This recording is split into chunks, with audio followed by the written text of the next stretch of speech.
സ്വന്തം നാടും വീടൊക്കെ വിട്ട് മറ്റൊരിടത്തേക്ക് പോകുമ്പോൾ കുറച്ചൊക്കെ വീർപ്പുണ്ടാവും. പക്ഷേ ഇതതുപോലെയല്ല.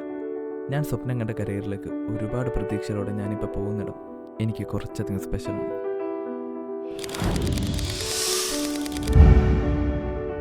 കോഴിക്കോട് നൂറ്റാണ്ടുകളുടെ കഥ പറയാനുള്ള ഒരു സാഹിത്യ നഗരി, പൈതൃകങ്ങളുടെ നാട്, അതിനപ്പുറം വെച്ചും വിളമ്പിയും സ്നേഹിക്കാൻ മാത്രം അറിയുന്ന മനുഷ്യരുടെ നാട്, എണ്ണിത്തീരാത്ത രുചിക്കൂട്ടുകളുടെയും ഭക്ഷണപ്രിയരുടെയും നാട്, കടലും കച്ചവടങ്ങളും പുതുമയുള്ള വൈകുന്നേരങ്ങളുമൊക്കെയായി പാതിരാവോളം ഉറങ്ങാത്തൊരു നഗരം. വർഷങ്ങൾക്കിപ്പുറം ഇന്ന് കോഴിക്കോട്ടങ്ങാടി ഇത്രയോളം പുരോഗമിച്ചാലും പഴയകാലത്തിൻ്റെ ആ പ്രതാപവും പാരമ്പര്യവും കോഴിക്കോട്ടുകാർ ഇന്നും നിലനിർത്തി പോകുന്നത് തന്നെയാണ് ഇവിടുത്തെ പ്രത്യേകത.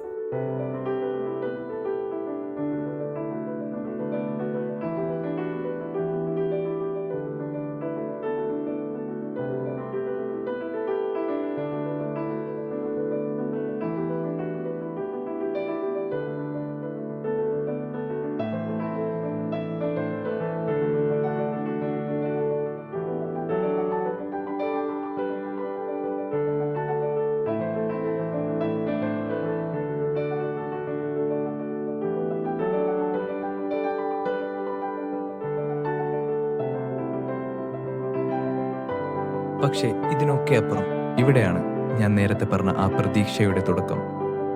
ഈ നഗരം ആസ്വദിക്കാൻ മാത്രമല്ല, നാളേക്ക് നല്ലൊരു കരിയർ കെട്ടിയുയർത്താനും അനേക സാധ്യതകളുടെ കലവറ കൂടിയാണ്.